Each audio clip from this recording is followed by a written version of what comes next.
शून्य से शिखर तक पहुंचने की मिसाल, गुलामी की जंजीरें तोड़कर मंगल ग्रह से आंखें मिलाने का कमाल, $5 ट्रिलियन इकोनॉमी हासिल करने की ताकत रखने वाले जिस देश का लोहा पूरी दुनिया मानती है वो है भारत। विश्व की सबसे बड़ी और वाइब्रेंट डेमोक्रेसी बनने का ये 75 साल का सफर पूरा नहीं हो पाता अगर आजादी की क्रांति की गूंज 15 अगस्त 1947 की तारीख तक ना पहुंची होती। आज जो हम स्वतंत्र भारत में सांस ले रहे हैं उसके पीछे लाखों बेटे बेटियों, उनका त्याग, उनका बलिदान आज नमन करने का ये पर्व है। हर साल 15 अगस्त के दिन सारे देश की निगाहें लाल किले पर टिकी रहती हैं, क्योंकि लाल किले की प्राचीर स्वतंत्र भारत का सबसे अटल प्रतीक है। नमस्कार, मैं अनुपम खेर आज आपको सुनाऊंगा इस स्वतंत्र भारत की कहानी, the story of free India. इस देश के 140 करोड़ लोगों के उन नायकों की जुबानी जो जब जब बोलते हैं हम गर्व से देखते हैं और दुनिया गौर से सुनती है। लाल किले से गूंज। आज हम एक आजाद मुल्क हैं। भारत दुनिया के देशों में एक बड़ा देश होगा। हम इतिहास बना रहे हैं। हम भारत की जनता को मजबूत कर पाएंगे। कारो पर्वत से लेकर गिलगित तक इसका विस्तार है। भारत के सपनों और आकांक्षाओं को पूरा करने से कोई भी बाधा अब हमें रोक नहीं सकती। जय हिंद, जय हिंद।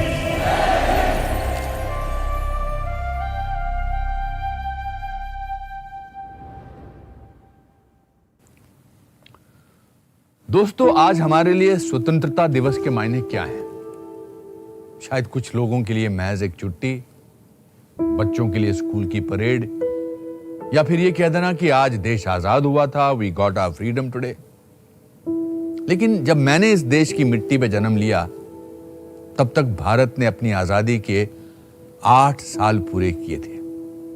इसलिए आप कह सकते हैं कि मैंने और आजाद भारत ने अपना बचपन और जवानी साथ साथ जिए हैं। शायद इसीलिए मेरे लिए ये दिन खास है।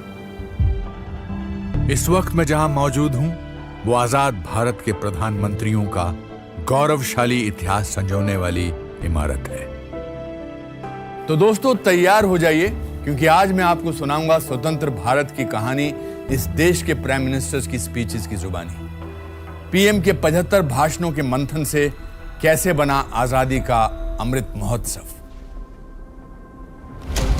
16 अगस्त 1947 को देश के पहले प्रधानमंत्री पंडित जवाहरलाल नेहरू ने लाल किले पर तिरंगा फहराया और 8 मिनट के भाषण से देश को संबोधित किया। भाइयों और बहनों, आज एक शुभ और मुबारक दिन है। जो स्वप्न हमने बरसों से देखा था वो कुछ हमारे आंखों के सामने आ गया और ये बात तय हो गई कि हिंदुस्तान के ऊपर कोई गैर हुकूमत अब नहीं रहेगी। आज हम एक आजाद लोग हैं, आजाद मुल्क है।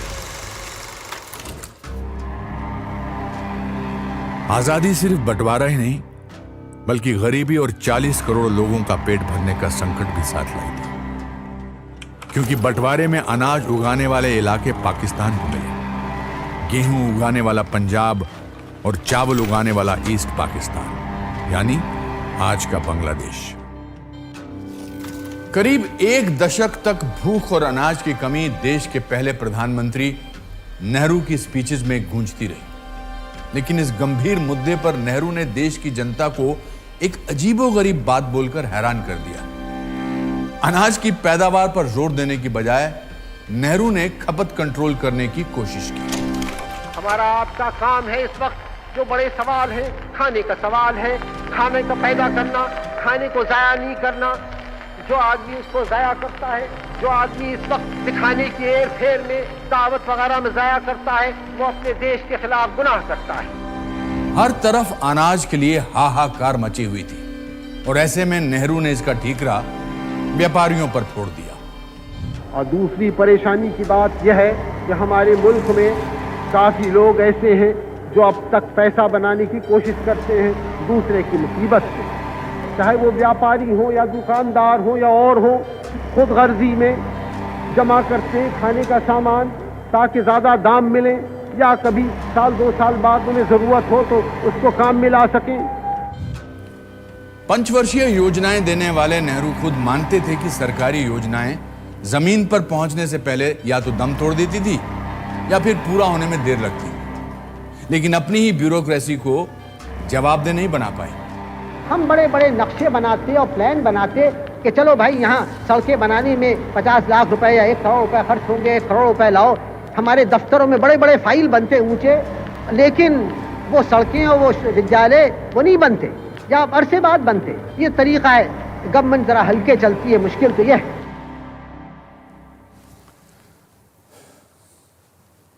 नेहरू इसी कमरे में देर रात तक बैठकर चिंतन किया करते थे। उन्होंने देश के लिए मिक्स्ड इकोनॉमी का सोशलिस्ट मॉडल चुना। सरकार खुद इंडस्ट्रियलिस्ट और फाइनेंसर बन गई। प्राइवेट इंडस्ट्री शुरू करने के लिए सरकार से लाइसेंस लेने का कानून बना और शुरू हुआ लाइसेंस राज।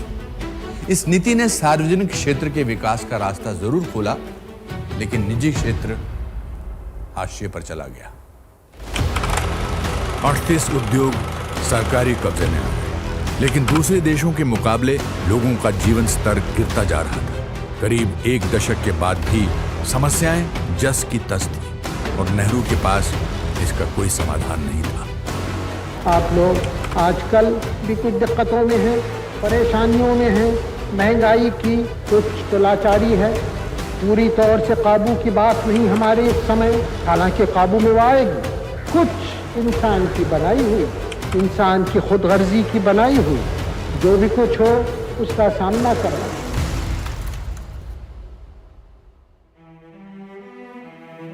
बिजनेसमैन को नेहरू शक की नजर से देखते थे।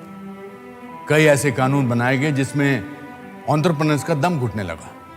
नेहरू काला बाजारी से निपटने में अपनी सरकार की लाचारी जाहिर करते रहे। उस पार लाल किले से अपने भाषण में नेहरू ने यह कहकर भी चौंका दिया कि देश के लोग मेहनती नहीं हैं। हमारे यहाँ अभी हिंदुस्तान में काफ़ी मेहनत करने की आदत आमतौर से नहीं हुई। हमारा कसूर नहीं, आदतें ऐसी पड़ जाती हैं वाक़यात से, लेकिन बात यह है कि हम उतना काम नहीं करते जितना कि यूरोप वाले या जापान वाले या चीन वाले या रूस वाले कहीं करते हैं। ये न समझिए कि वो कौमें खुशहाल हो गई कोई जादू से, मेहनत से हुई हैं और अकल से हुई हैं। नेहरू विदेशियों की तारीफ कर रहे थे और पड़ोसी देशों पर भी उनकी विदेश नीति सॉफ्ट रही। उम्मीद थी कि कश्मीर में लगातार खून खराबा कर रहे पाकिस्तान को जरूर ललकारेंगे, लेकिन वो उसे दिल का टुकड़ा कहते रहे। उधर चीन दौरे में उन्होंने पंचशील समझौता किया और बॉर्डर डिस्प्यूट पर बातचीत आगे बढ़ाई।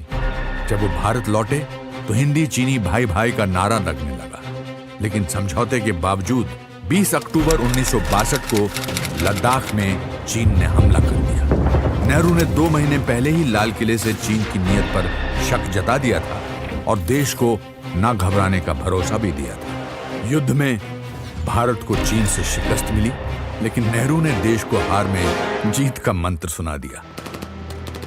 हमें तकलीफ हुई, परेशानी हुई, लेकिन उसका भी नतीजा एक अच्छा हुआ। वो ये कि उसने हमें इस गफलत से निकाला और सारे मुल्क में नई हवा छिड़ी और लोग तैयार होने लगे और हर तरफ एक जोश था और एक कुर्बानी की जाती थी। इस जंग में देश के 1,500 सैनिक शहीद हो गए, इतने ही घायल हुए। हैरानी की बात यह है कि नेहरू ने सैनिकों की शहादत का लाल किले से जिक्र तक नहीं किया। नेहरू 17 साल यानी अब तक के सबसे लंबे अरसे तक के पीएम रहे। अपने कार्यकाल में उन्होंने देश को लोकतंत्र के नए मंदिर दिए, लेकिन कैम्ब्रिज में पढ़े नेहरू खुद को एक आउट ऑफ प्लेस पूर्वी और पश्चिमी सोच का विचित्र मिश्रण मानते थे। शायद इसीलिए भारत को रूसी सोशलिस्ट सोच देने के साथ साथ स्वदेशी अचकन और टोपी पहनकर देश का लोकतंत्र पिरोने वाले पंडित नेहरू के आज जितने चाहने वाले हैं उतने ही आलोचक भी। 27 मई 1964 को देश के पहले प्रधानमंत्री नेहरू का निधन हो गया।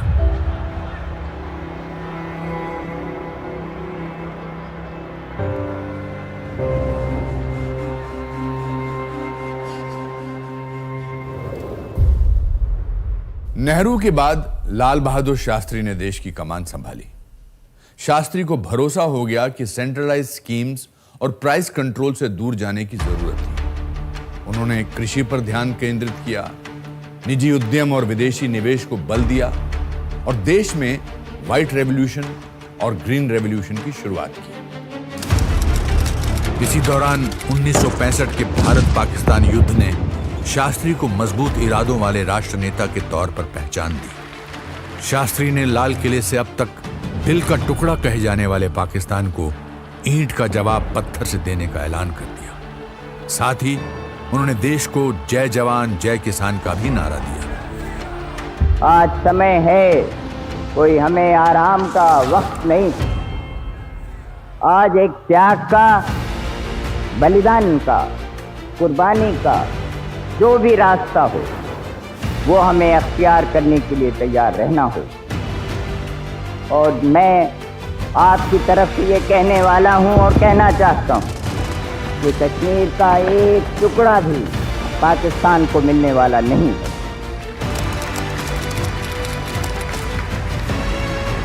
आखिर जंग में पाकिस्तान हार गया और समझौते की मेज तक आने के लिए मजबूर हो गया। 10 जनवरी 1966 को शास्त्री जी और पाकिस्तान के राष्ट्रपति अयूब खान ने ताशकंद में एक शांति समझौते पर हस्ताक्षर किए। लेकिन दूसरे ही दिन ताशकंद में शास्त्री जी का अचानक निधन हो गया।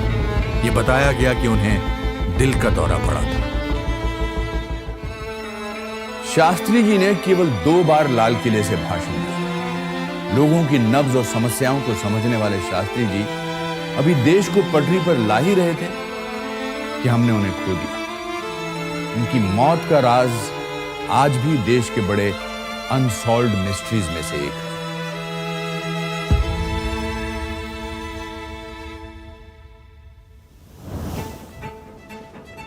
अब स्वतंत्र भारत के इतिहास में एक नया मोड़ आया। देश की पहली महिला प्रधानमंत्री ने कमान संभाली। पंडित नेहरू की बेटी इंदिरा गांधी के सॉफ्ट स्पोकन अंदाज के कारण उन्हें अपनी ही पार्टी के लोग गूंगी गुड़िया कहते थे। लेकिन इस छवि के पीछे छुपी उनकी लोह इच्छा शक्ति और निरंकुश महत्वाकांक्षा या अनब्राइडल्ड एम्बिशन को उस वक्त शायद किसी ने नहीं आंका होगा। सत्ता संभालते ही इंदिरा गांधी ने 14 प्राइवेट बैंकों को नेशनलाइज कर दिया। सरकारी हो जाने के बाद बैंकिंग सेक्टर पर राजनीतिक दबाव पड़ने लगा। धीरे धीरे क्रोनी कैपिटलिज्म को बढ़ावा मिला। इधर अनाज की कमी और उसकी कालाबाजारी का इंदिरा गांधी के पास कोई भी जवाब नहीं था। नेहरू की तर्ज पर इंदिरा ने व्यापारियों पर अपनी नाराजगी जाहिर की। जो हमारे उद्योगपति हैं या हमारे और धनी कारोबार चलाने वाले हैं, उनसे भी कुछ अनुरोध करना होता है। अगर वो चाहते हैं कि ये अनुशासन हो तो उनकी भी कुछ जिम्मेदारी है। उनकी जिम्मेदारी है कि बड़े बड़े मुनाफे, ऊंचे ऊंचे वेतन अगर वो बढ़ाते जाएंगे तो ये अनुशासन रखना फिर आसान नहीं रहता है। अपने कार्यकाल के दौरान इंदिरा गांधी ने एंटरप्राइजेस पर स्टेट कंट्रोल की नेहरू की नीतियों को अपनाया। सरकार ने होटल चलाना, स्कूटर, ट्रैक्टर, रेफ्रिजरेटर और घड़ियां बनाना भी शुरू कर दिया। यहां तक कि ब्रेड, एरेटेड ड्रिंक और फ्रूट कॉन्सेंट्रेट भी बेचना शुरू कर दिया। 1970 के बजट में पर्सनल इनकम टैक्स रेट 11% बढ़ा दिया। 2 लाख रुपए से ज्यादा कमाई वालों पर तो 93.5% टैक्स लगाया गया। वेल्थ क्रिएशन गुनाह बन चुका था। इन सब के बावजूद इंदिरा ने बढ़ती महंगाई का ठीकरा डीलर्स पर फोड़ दिया। कभी कभी कोई किसी चीज की कमी होती है तो उसके दाम बढ़ते हैं और वो समझा जाता है। लेकिन कभी कभी एक वस्तु पे टैक्स लगता है और दूसरी वस्तु जिनका जरा भी उससे संबंध नहीं है उनके दाम भी बढ़ जाते हैं। कौन बढ़ाता है, क्यों बढ़ते हैं? 1971 और 72 का दौर मुझे अच्छी तरह याद है। मैं शिमला में रहता था, जो कि आर्मी के वेस्टर्न कमांड का हेडक्वार्टर था। अचानक खबर मिली कि 3 दिसंबर की रात को पाकिस्तान ने इंडियन एयर बेसिस पर हवाई हमले किए हैं। तीसरी इंडो पाक जंग छिड़ चुकी थी। जंग के दौरान रात में सायरन और ब्लैकआउट मैं कभी नहीं भूल सकता। ये 2 साल इंदिरा की कूटनीति और राजनीति दोनों के लिए महत्वपूर्ण थे। इंदिरा ने नई कांग्रेस बनाकर चुनाव जीते और पाकिस्तान को 2 टुकड़ों में बांटकर बांग्लादेश बना दिया। गूंगी गुड़िया कही जाने वाली इंदिरा गांधी अब आयरन लेडी बन गई थी। यह अलग बात है कि जंग के खर्चों का दबाव सरकारी खजाने पर भारी पड़ रहा था। हैरानी की बात थी कि आजादी के 27 साल बाद भी लोगों की रोजमर्रा की समस्याएं ज्यों की त्यों थी। महंगाई 7वें आसमान पर पहुंच गई थी। बेकाबू महंगाई और बेरोजगारी से देश में आंदोलन होने लगे। कई जगह हिंसक प्रदर्शन हुए। हालात काबू करने के लिए सेना को बुलाना पड़ा। इस बीच इंदिरा पर 1971 के चुनावों में धांधली कर जीतने के आरोप लगे। अदालतों के फैसले उनके पक्ष में नहीं आए। आखिर 26 जून 1975 को प्रधानमंत्री इंदिरा गांधी ने इमरजेंसी लगाने का ऐलान कर दिया। लाल किले से अपने भाषण में उन्होंने इमरजेंसी को कड़वी गोली समझकर जायज ठहराने की कोशिश की। हमने जब से यह आपातकाल की घोषणा की, कोई खुशी से नहीं की, जैसे मैंने आपसे कहा, लेकिन ऐसी स्थिति उत्पन्न हुई थी कि हम मजबूर हो गए। कहते हैं कि हर काले बादल के पीछे रोशनी होती है, वैसे कभी कभी एक कठोर कदम भी लेना हो, जैसे बीमारी में कड़वी दवा भी पीनी पड़ती है। इमरजेंसी का वो दौर मुझे अच्छी तरह याद है। पूरी दिल्ली की बिजली काट दी गई थी। मीडिया पर सेंसरशिप लगा दी गई। सभी प्रमुख ऑपोजिशन लीडर्स जेल में डाल दिए गए। लोगों के फंडामेंटल राइट्स छीन लिए गए। कई जगह ह्यूमन राइट्स वायलेशन भी हुए। करीब 19 महीनों तक लागू इमरजेंसी आज भी भारत के लोकतंत्र का काला दौर कहलाता है। हालांकि इंदिरा ने इमरजेंसी सस्पेंड कर चुनाव करवाए, पर उसका परिणाम नतीजों में साफ दिखा जब कांग्रेस को करारी हार का सामना करना पड़ा।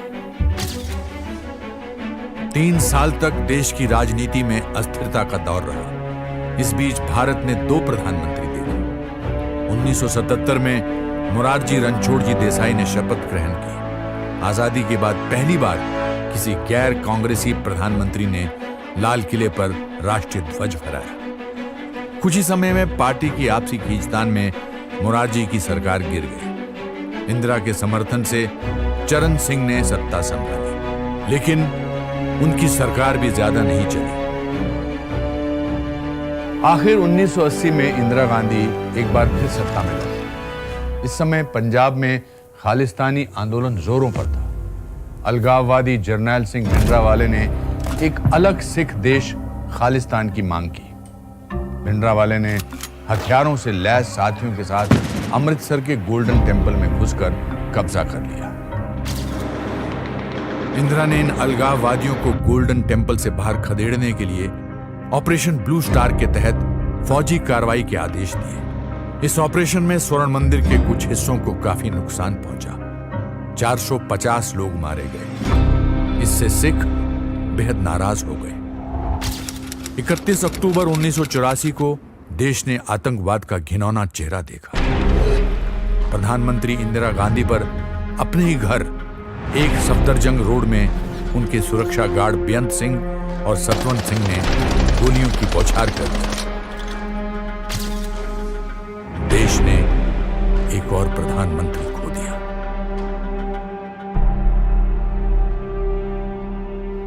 देश की राजनीति में तूफान खड़ा कर देने वाली इंदिरा के बाद उनके बेटे राजीव गांधी ने कार्यभार संभाला। पेशे से पायलट 40 वर्षीय राजीव सबसे कम उम्र के प्रधानमंत्री बने, लेकिन उनके सामने भी तूफान उमड़ रहा था। इंदिरा की हत्या के बाद दिल्ली समेत देश के कई हिस्सों में सिख विरोधी दंगे हुए। 3000 से ज्यादा लोग मारे गए। राजीव गांधी ने इस हिंसा पर कहा कि जब भी कोई बड़ा पेड़ गिरता है तो धरती थोड़ी हिलती है। यह बयान देकर उन्होंने अपनी मां की मौत के बाद हुई हिंसा को इशारों में जायज ठहराने की कोशिश की। लाल किले से अपने पहले भाषण में राजीव गांधी ने अपनी मां इंदिरा गांधी की उपलब्धियां गिनाई। पिछले 38 साल में हमने बहुत तरक्की करी। इंदिरा जी ने और भी जोर लगाया गरीबी हटाने में।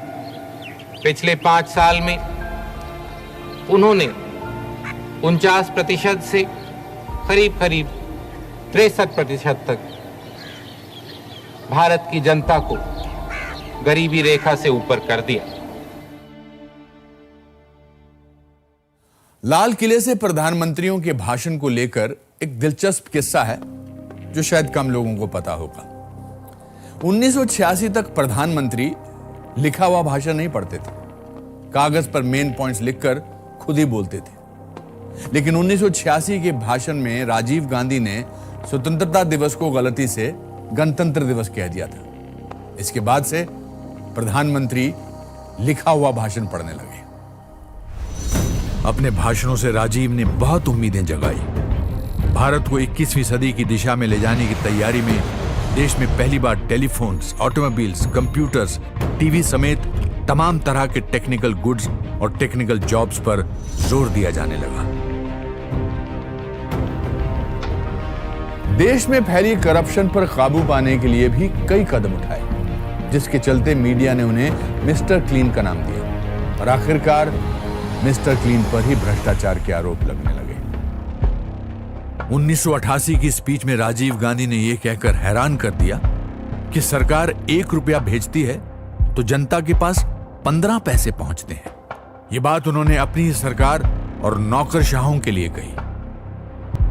लेकिन जोश में उन्होंने कुछ ऐसा भी कह दिया जिसे सुनकर सब लोग हक्के बक्के रह गए। पहली बार हमें दूसरों के दरवाजे पे बर्तन लेके पहुंचना नहीं पड़ा था। ये गौरव की बात है, ये शान की बात है और ये हम कर पाए हैं क्योंकि 40 साल से जो पंडित जी ने, इंदिरा जी ने काम किया था, उसका नतीजा आज हमारे सामने है। बोफोर्स में दलाली के इंतजाम इतने गहरे थे कि लोग महंगाई समेत तमाम मुद्दों पर राजीव गांधी सरकार के खिलाफ सड़कों पर उतरने लगे। लोगों की नाराजगी भांपकर 9 नवंबर 1989 को राजीव गांधी ने अयोध्या के विवादित ढांचे में राम मंदिर के ताले खोलने की विश्व हिंदू परिषद को इजाजत दी। लेकिन तब तक हिंदू वोट बैंक ने बीजेपी का रुख कर लिया था।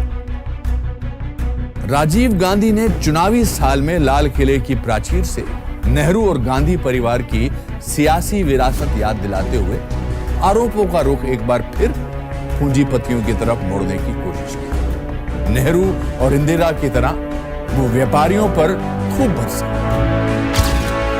इंदिरा जी ने अपना पूरा जीवन लगा दिया समाजदार शक्तियों की लड़ाई में, उनका सामना करने में। राजीव गांधी का कोई दाव, कोई अपील काम नहीं आई, कोई वादा, कोई दावा नहीं चला। चुनाव में कांग्रेस हार गई। एक जमाने में इंडियन एयरलाइंस के पायलट रहे राजीव गांधी खुद को रिलक्टेंट पॉलिटिशियन मानते थे। उन्हें एक वक्त पॉलिटिक्स से ज्यादा फास्ट कार्स और उनके अंदर छुपी इंजीनियरिंग में बेहद रुचि थी। हालांकि देश में तकनीकी क्रांति लाने में राजीव गांधी का बहुत बड़ा हाथ रहा, पर उनके आखिरी सालों में करप्शन स्कैंडल्स ने उनकी उपलब्धियों को काफी धुंधला कर दिया। 21 मई 1991 को राजीव गांधी तमिलनाडु में संसदीय चुनावों के अगले दौर के लिए प्रचार कर रहे थे। उग्रवादी संगठन LTTE से जुड़ी एक महिला उनके करीब पहुंची और गुलदस्ते में छिपाए बम से आत्मघाती हमला कर दिया। विस्फोट इतना जबरदस्त था कि राजीव गांधी बच नहीं पाए। आजादी के 44 साल में भारत ने देश के 2 ताकतवर नेताओं की हत्या का मंजर देखा था। इन दोनों घटनाओं ने पूरे देश को सियासी सदमे में पहुंचा दिया था। लेकिन एक बार फिर भारत के राजनीतिक मानचित्र पर एक नए प्रधानमंत्री का उदय हुआ, जिसने भ्रष्टाचार को राष्ट्रीय राजनीति का मुद्दा बनाया। मांडा के राजा विश्वनाथ प्रताप सिंह यानी वीपी सिंह ने कांग्रेस के खिलाफ लेफ्ट राइट का यूनाइटेड फ्रंट बनाकर बहुमत जुटा लिया और स्वतंत्र भारत के 7वें प्रधानमंत्री बने। 1990 के भाषण में वीपी सिंह ने मंडल आयोग की रिपोर्ट की सिफारिशों को लागू करने की बात कही। इसमें पहले से SC ST के अलावा एक नई श्रेणी बनाई गई, अदर बैकवर्ड क्लासेस यानी OBC। आरक्षण 49.5% हो गया। पूरे देश में युवाओं द्वारा विरोध आंदोलन छिड़ गए। इस चिंगारी से कई छात्रों ने आत्मदाह कर लिया। मंडल आयोग के खिलाफ इस आंदोलन ने सरकार को भीतर तक हिला दिया और राजनीतिक संतुलन भी बिगड़ गया। महीने भर बाद ही बीजेपी के वरिष्ठ नेता लाल कृष्ण आडवाणी ने गुजरात के सोमनाथ से राम मंदिर को लेकर अपनी ऐतिहासिक रथ यात्रा शुरू की। वीपी सिंह के मंडल के जवाब में यह आडवाणी का कमंडल था। बहरहाल वीपी सिंह की खिचड़ी सरकार ज्यादा नहीं चल पाई। कांग्रेस के समर्थन से अब चंद्रशेखर प्रधानमंत्री बने, लेकिन 7 महीनों में ही कांग्रेस ने समर्थन वापस ले लिया और सरकार गिर गई। अगले प्रधानमंत्री ने जब बागडोर संभाली, देश के माली हालात बहुत खराब थे। दक्षिण भारत से आने वाले पहले प्रधानमंत्री PV नरसिम्हा राव के सामने एक बड़ी चुनौती थी। उधर राम मंदिर आंदोलन की शुरुआती आंच ने ही बीजेपी को 120 सीटें दे दी थी। आडवाणी की रथ यात्रा के जवाब में प्रधानमंत्री राव ने 1992 में लाल किले से एक वादा करके पूरे देश को चौंका दिया। हमारी ये इच्छा है, हमारी ये नीति है कि वहां मंदिर बने, भव्य मंदिर बने, लेकिन मस्जिद न टूटे। ये हमारा फॉर्मूला है, ये हमारा निश्चय है और ये हमारा फैसला है। 6 दिसंबर 1992 को नरसिम्हा राव के शासनकाल की सबसे महत्वपूर्ण घटना घटी। विश्व हिंदू परिषद समेत तमाम हिंदूवादी संगठनों और संत समाज ने विवादित बाबरी मस्जिद ढांचे को धराशायी कर दिया। देश भर में सांप्रदायिक हिंसा भड़क उठी। मार्च 1993 में मुंबई में 12 सीरियल ब्लास्ट हुए। पूरा देश हिल गया। हमलों के पीछे पाकिस्तान में बैठे international most wanted terrorist Dawood Ibrahim का हाथ था। ठीक इसी दौरान कश्मीर में पाकिस्तान ने ISI और कश्मीरी अलगाववादियों की मदद से आतंकी घुसपैठ को बढ़ावा दिया। कश्मीरी हिंदुओं और देश की सरकार के खिलाफ प्रॉक्सी वॉर शुरू हो गया। कश्मीरी पंडित अपना सब कुछ छोड़कर घाटी से बाहर शरणार्थी बनकर रहने को मजबूर हो गए। हमें आगे बहुत कुछ करना है कश्मीर के सिलसिले में, और जो पाकिस्तान एक तरफ प्रचार करता है कि ह्यूमन राइट्स का वहाँ वायलेशन हो रहा है, मानवीय अधिकारों का उल्लंघन हो रहा है। अभी 2 दिन पहले वहाँ के आतंकवादियों ने एक बस को बीच में रोका और उसमें 16-17 आदमियों को उतारकर उन लोगों को गोली मार दी। इनके गोली के जो शिकार हुए, क्या उनके मानवीय अधिकार नहीं है? उनको जिंदा रहने का हक नहीं है? ये केवल इन्हीं आतंकवादियों को है।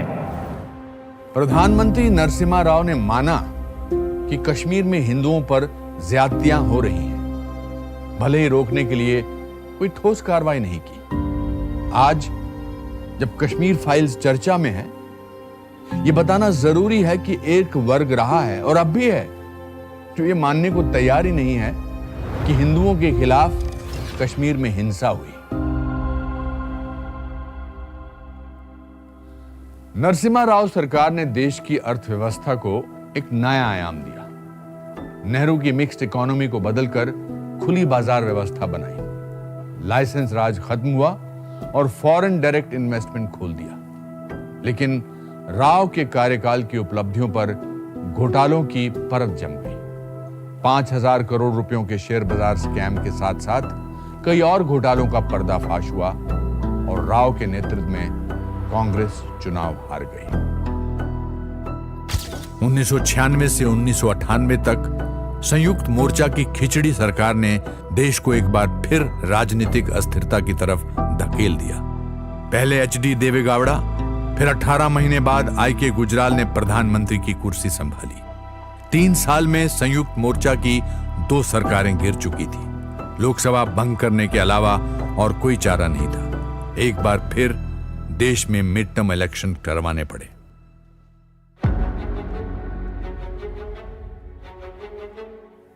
देश की राजनीति के पटल पर अब अटल का उदय हो गया। यह अटल बिहारी वाजपेयी का व्यक्तित्व ही था कि इस बार बीजेपी सरकार बनाने के लिए 24 पार्टियों ने अपना समर्थन दे दिया और यह वाजपेयी का ही कुशल नेतृत्व था। कितने सहयोगियों को साथ रखकर एनडीए सरकार चलाई। वाजपेयी सरकार की एंट्री भी धमाकेदार हुई। मई 1998 में राजस्थान के पोखरण में हुए 5 अंडरग्राउंड न्यूक्लियर टेस्ट ने पूरी दुनिया में खलबली मचा दी। इन धमाकों को लेकर लाल किले से अपने पहले भाषण में वाजपेयी ने कुछ ऐसा कह दिया जो पहले कभी नहीं हुआ था। 25 वर्ष पूर्व श्रीमती इंदिरा गांधी ने जिस कार्य की नींव रखी थी, मैंने उस पर इमारत खड़ा करने का प्रयास किया है। वाजपेयी ने अपनी स्टेट्समैनशिप का परिचय देते हुए अपनी उपलब्धि का सेहरा विपक्ष के पीएम के सर बांध दिया। इसी भाषण में वाजपेयी ने पाकिस्तान को 2 टूक कह दिया कि भारत की सरहद पाक अधिकृत कश्मीर यानी POK तक है। लद्दाख से लेकर निकोबार तक फैला हुआ है ये देश।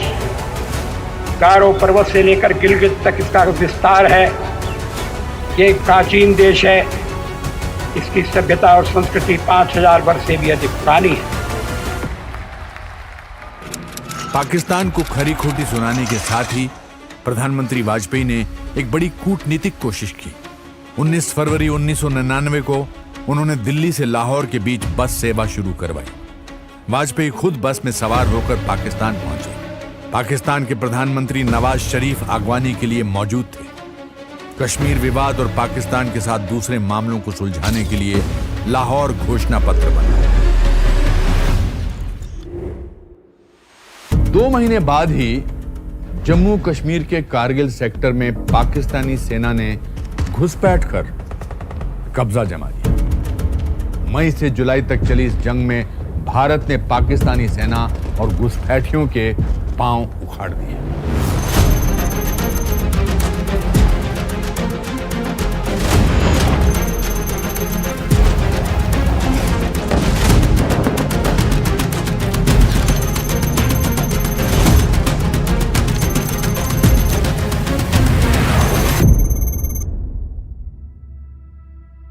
सरकार के आखिरी दिनों में वाजपेयी समर्थक दलों के दबाव से काफी परेशानियों से घिर गए। इसके बावजूद जाते जाते वो देश को बड़ी सौगात दे गए। 2003 में चंद्रयान मिशन की शुरुआत की।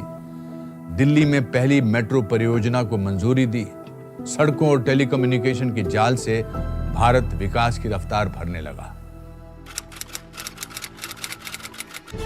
मई 2004 में भारतीय जनता पार्टी चुनाव हार गई। कांग्रेस लेफ्ट के सहयोग से सत्ता में आई। सोनिया गांधी ने अपने विदेशी मूल को लेकर प्रधानमंत्री बनने से इनकार कर दिया। वरिष्ठ पार्टी नेताओं को दरकिनार कर सोनिया ने मंझे हुए पॉलिटिशियन की जगह एक टेक्नोक्रेट मनमोहन सिंह को प्रधानमंत्री बनाया। बढ़ती महंगाई को लेकर यूपीए सरकार निशाने पर थी। मनमोहन सिंह ने नेहरू गांधी की ही तरह लाल किले से गजब इन्फ्लेशन की अजब वजह बताई। हमें ये बात समझनी होगी कि यदि हम चाहते हैं कि हमारे किसानों की आमदनी बढ़े तो उनकी पैदा की गई वस्तुओं की कीमतें कुछ ना कुछ बढ़ेंगी ही। जब समाज के दूसरे वर्गों की आमदनी बढ़ती है तो हमारे किसानों की आमदनी क्यों ना बढ़े। मनमोहन सरकार की एक चाबी गठबंधन के सहयोगियों के हाथ थी। लेफ्ट के समर्थन से इकोनॉमिक रिफॉर्म्स मुमकिन नहीं थे। दूसरी तरफ यूपीए सरकार को सलाह देने के लिए सोनिया गांधी ने नेशनल एडवाइजरी काउंसिल बनाई और खुद उसकी चेयरमैन बन गई। ये पहली बार हुआ था कि प्रधानमंत्री को गवर्नेंस और नीति निर्धारण के लिए अपने पार्टी अध्यक्ष पर निर्भर रहना पड़ा। और ऐसा पहली बार हुआ जब लाल किले से किसी पीएम ने रूलिंग पार्टी के अध्यक्ष का नाम लिया। हमारी पूर्व प्रधानमंत्री श्रीमती इंदिरा गांधी जी ने कहा था गरीबी हटा। हमारी नेता श्रीमती सोनिया गांधी ने हमें नारा दिया है रोजगार बढ़ा। 26 नवंबर 2008 मैं उस दिन मुंबई में रात करीब 8:30 बजे जो खबर मिली उससे मैं हिल गया। मुंबई के 2 मशहूर होटल्स पर 10 आतंकियों ने हमले किए। 180 से ज्यादा लोग मारे गए और तकरीबन 800 लोग बुरी तरह घायल हो गए। पूरे देश और दुनिया ने इस खौफनाक मंजर को देखा। 2009 में मनमोहन सिंह दोबारा प्रधानमंत्री बने। उन्होंने लाल किले से अपने भाषण में इस घटना का जिक्र तो जरूर किया, लेकिन शहीदों को श्रद्धांजलि नहीं दी। मुंबई में पिछले नवंबर में हुए भयानक आतंकी हमले के बाद हमारी सरकार ने इसके खिलाफ कई कदम उठाए हैं। आतंकी गतिविधियों को ख़त्म करने के लिए हमारी इंटेलिजेंस एजेंसी और सुरक्षा बलों को लगातार बेहतर बनाया जा रहा है। मुझे यकीन है कि समाज के सभी तबकों के भरपूर सहयोग से हम अपने देश से आतंकवाद को ख़त्म करने में ज़रूर कामयाब होंगे। मनमोहन सिंह के कार्यकाल में इकोनॉमी सबसे तेजी से बढ़ी, लेकिन आतंकी हमले, 2G स्कैम, CWG घोटाला, अगस्ता हेलीकॉप्टर घोटाला के एक के बाद एक मामलों से देश की जनता का गुस्सा भड़क उठा था। घोटालों की लंबी होती फहरिस्त के बावजूद डॉक्टर मनमोहन सिंह के पास भ्रष्टाचार का कोई इलाज नहीं था। देश की जनता ने 2014 के आम चुनाव में एक ऐसा फैसला सुनाया जिसकी गूंज बहुत दूर और बहुत देर तक बरकरार रहने वाली है। 26 मई 2014 को राष्ट्रपति भवन के भव्य समारोह में पहली बार स्वतंत्र भारत में पैदा हुए चाय वाले के बेटे नरेंद्र दामोदर दास मोदी ने प्रधानमंत्री पद की शपथ ली और आजाद भारत को एक ऐसा नेता दिया जिसकी नीतियों और रणनीतियों में देश के 140 करोड़ लोगों का जिक्र हमेशा रहने वाला था। प्रधानमंत्री पद की शपथ लेने के 2 महीने बाद नरेंद्र मोदी ने लाल किले से अपना पहला भाषण दिया। अपनी स्पीच में उन्होंने एक नई मिसाल पेश की। वाजपेयी की तर्ज पर उन्होंने आजाद भारत के निर्माण में सभी भूतपूर्व प्रधानमंत्रियों के योगदान को सराहा। आजादी के बाद देश आज जहां पहुंचा है उसमें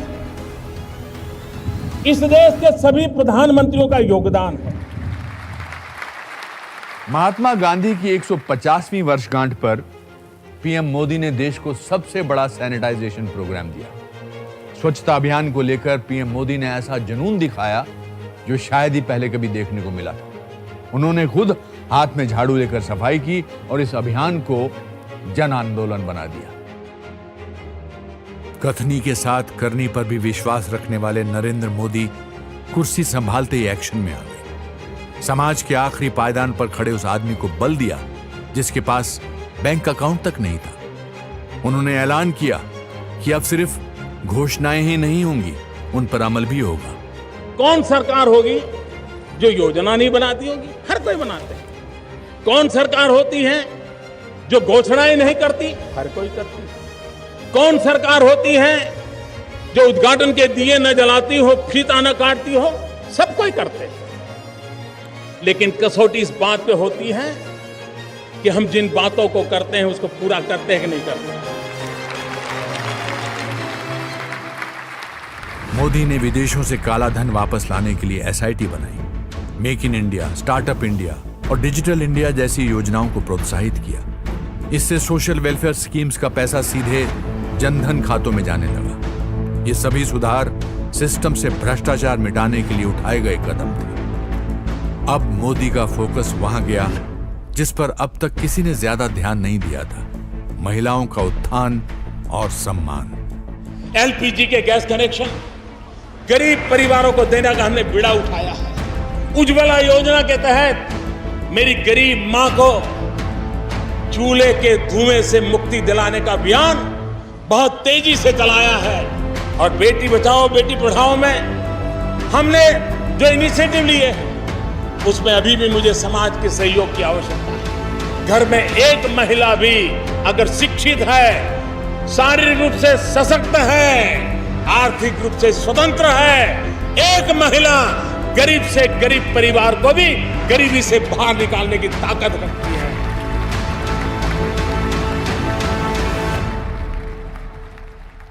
जब जब भारत में लोकतंत्र मजबूत होता है, हमारा पड़ोसी अपनी साजिशें बढ़ा देता है। प्रधानमंत्री मोदी लगातार चेतावनी देते रहे। बिना नाम लिए मोदी को पाकिस्तान के बारे में उसी की भाषा में बोलना पड़ा जिसका वो हकदार था। उन्होंने वाजपेयी की विरासत को आगे बढ़ाया और 2016 के भाषण में लाल किले से साफ कर दिया कि पीओके भारत का हिस्सा है। मैं आज लाल किले की प्राचीर से बलूचिस्तान के लोगों का, गिलगिट के लोगों का, पाक के कब्जे वाले कश्मीर के लोगों का मैं आज तहे दिल से आभार व्यक्त करना चाहता हूं।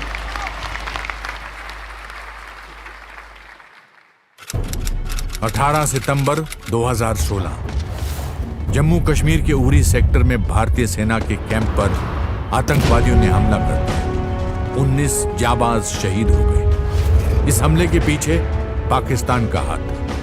ठीक 10 दिन बाद मोदी ने मुंह तोड़ जवाब दे दिया। भारतीय सेना के जाबाज कमांडोज ने सर्जिकल स्ट्राइक को अंजाम दिया। पीओके में घुसकर भारत की स्पेशल फोर्सेस ने आतंकवादियों के ट्रेनिंग कैंप्स को बर्बाद कर दिया।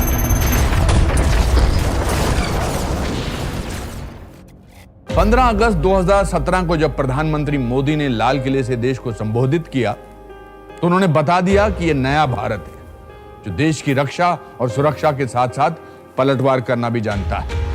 हमारा देश, हमारी सेनाएं, हमारे वीर पुरुष, उन्होंने जब जब मौका आया है अपना कर्तव्य दिखाया, अपना सामर्थ्य दिखाया है। बलिदान की पराकाष्ठा करने में ये हमारे वीर कभी पीछे नहीं रहे हैं। और जब सर्जिकल स्ट्राइक हुई, दुनिया को हमारा लोहा मानना पड़ा।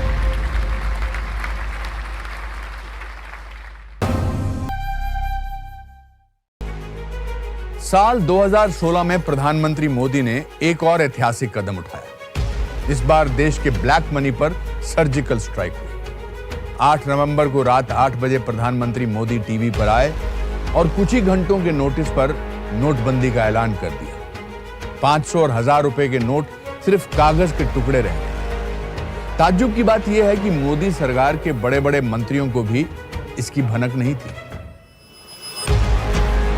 2017 में मोदी सरकार ने ईज ऑफ डूइंग बिजनेस की रणनीति बनाई और उसे अंजाम तक पहुंचाने के लिए सिंगल टैक्स सिस्टम यानी जीएसटी लागू किया। 2018 में उन्होंने दुनिया की सबसे बड़ी स्वास्थ्य योजना आयुष्मान भारत की शुरुआत की। करीब 50 करोड़ गरीब लोगों को 5 लाख रुपए तक हेल्थ इंश्योरेंस फ्री दिया गया। 14 फरवरी 2019 को मैं देहरादून से अपनी फिल्म की शूटिंग करके निकला ही था कि पाकिस्तान की एक और नापाक हरकत की खबर मिली। जम्मू श्रीनगर नेशनल हाईवे पर पुलवामा में सीआरपीएफ के काफिले पर आरडीएक्स वाली गाड़ी से हमला कर दिया गया। इस आत्मघाती हमले में देश के 40 जाबाज शहीद हो गए।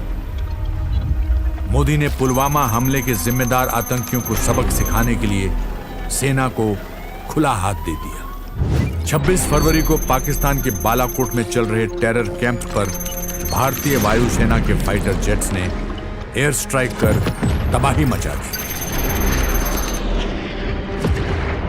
प्रधानमंत्री मोदी ने अपने पहले 5 साल के कार्यकाल में ही पूरी दुनिया को बता दिया था कि भारत अब राष्ट्रवाद की राह पर मजबूती से बढ़ रहा है। 2019 के चुनावों में लोगों ने मोदी के चेहरे पर फिर भरोसा जताया और बीजेपी ने पूर्ण बहुमत से सरकार बनाई। नरेंद्र मोदी ने दोबारा प्रधानमंत्री पद की शपथ ली। अपने दूसरे कार्यकाल में मोदी सरकार ने भारत के नक्शे पर एक नया इतिहास लिख दिया। संसद में जम्मू और कश्मीर को मिले स्पेशल स्टेटस वाले सेक्शन 370 को रद्द करने के प्रस्ताव को पास करवाया, जिसकी बदौलत भारत के इतिहास में पहली बार कश्मीर विधानसभा से लेकर लाल चौक तक तिरंगा लहराने लगा। जो काम पिछले 70 साल में नहीं हुआ, नई सरकार बनने के बाद 70 दिन के भीतर आर्टिकल 370 और 35A को हटाने का काम भारत की दोनों सदनों ने, राज्यसभा और लोकसभा ने 2/3 बहुमत से पारित कर दिया और जम्मू कश्मीर और लद्दाख के नागरिकों की आशा आकांक्षा पूरी हो, ये हम सबका दायित्व है।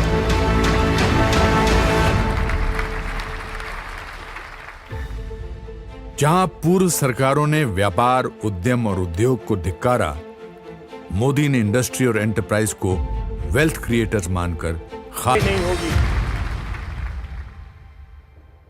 साल 2020, इस साल को शायद ही कभी कोई भूल पाएगा। भारत समेत पूरी दुनिया कोविड की चपेट में आ गई। इस महामारी के बीच प्रधानमंत्री मोदी ने न सिर्फ फ्रंटलाइन वर्कर्स का हौसला बढ़ाने के लिए कई कदम उठाए, बल्कि इस मुश्किल दौर में देश की अर्थव्यवस्था को बचाने और बढ़ाने की भी कोशिशें की। लेकिन कोरोना संकट के बीचों बीच 5 मई 2020 को लद्दाख में चीनी सेना और भारतीय सैनिकों के बीच हिंसक झड़प हुई। भारत के 20 सैनिक शहीद हो गए, चीन को भी भारी नुकसान हुआ। 2020 के भाषण में प्रधानमंत्री मोदी ने गलवान के शहीदों को नमन किया और चीन को कड़ा संदेश दिया। भारत की संप्रभुता की रक्षा के लिए पूरा देश एकजुट से भरा हुआ है, संकल्प से प्रेरित है और सामर्थ्य पर अटूट श्रद्धा के साथ आगे बढ़ रहा है। इस संकल्प के लिए हमारे वीर जवान क्या कर सकते हैं, देश क्या कर सकता है, ये लद्दाख में दुनिया ने देख लिया।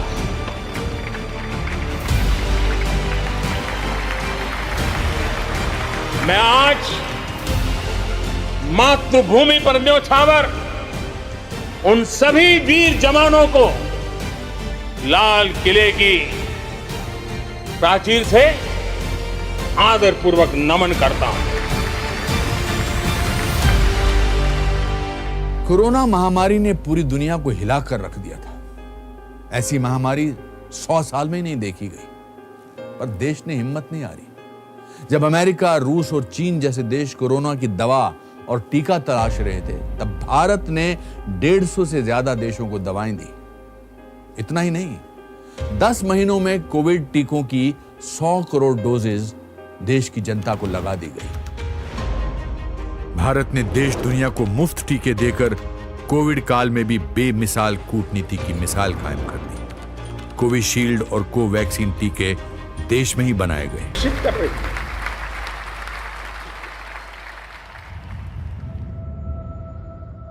आजादी के बाद 15 प्रधानमंत्रियों ने भारत जैसे विशाल देश की कमान संभाली। लाल किले की प्राचीर से उनके भाषण देश के लिए उनका नजरिया और योजनाओं के खाके की झलक दिखाते हैं। गहराई से विश्लेषण के बाद उनके भाषण का लहजा, विषय और नैरेटिव को टटोलें तो ये उनके व्यक्तित्व और प्राथमिकताओं के बारे में दिलचस्प कहानी बयान करता है। जवाहरलाल नेहरू और इंदिरा गांधी करिश्माई नेता जरूर थे, लेकिन उनके भाषणों से डेटा और डिटेल गायब थे। दोनों के भाषण में लोगों के प्रति तिरस्कार और झिड़कने का लहजा झलकता था, और समाधान के बजाय समस्याओं पर ज्यादा जोर रहा। दोनों ने कारोबारी समुदाय को हमेशा शक की नजर से देखा। इसके उलट शास्त्री जी राष्ट्र के लिए एक मजबूत दृष्टि के साथ दयालु और दृढ़ संकल्प नेता के तौर पर सामने आए। राजीव गांधी के भाषणों ने भविष्य के लिए उनके दृष्टिकोण को सामने रखा, लेकिन उनमें भी डिटेल की कमी दिखी और अक्सर लोगों के प्रति तिरस्कार रवैया सामने आया। एक वकील और कृषिविद पीवी नरसिम्हा राव ने भारतीय अर्थव्यवस्था को नए पंख दिए। उन्होंने सीमा पार आतंकवाद से कश्मीर में आम लोगों के मानवाधिकार के हनन को माना जरूर, लेकिन वो आतंकवादियों से निर्णायक रूप से नहीं निपट सके। एक विचारक और विद्वान के तौर पर देखे जाने वाले मनमोहन सिंह के भाषण लोगों को प्रेरित नहीं कर पाते थे। साथ ही उनका कंटेंट काफी ब्यूरोक्रेटिक था। सोनिया गांधी की प्रशंसा करके उन्होंने दरबारी मानसिकता का परिचय दिया, ये जानते हुए कि उस सरकार में वो किसी पद पर नहीं थी। वाजपेयी ने सभी क्षेत्रों में सुधारों को नई उड़ान दी और लोकतंत्र के संरक्षण में लोगों की भूमिका को अहमियत दी। उन्होंने और मोदी दोनों ने पूर्ववर्तियों के योगदान को शालीनता से स्वीकार किया।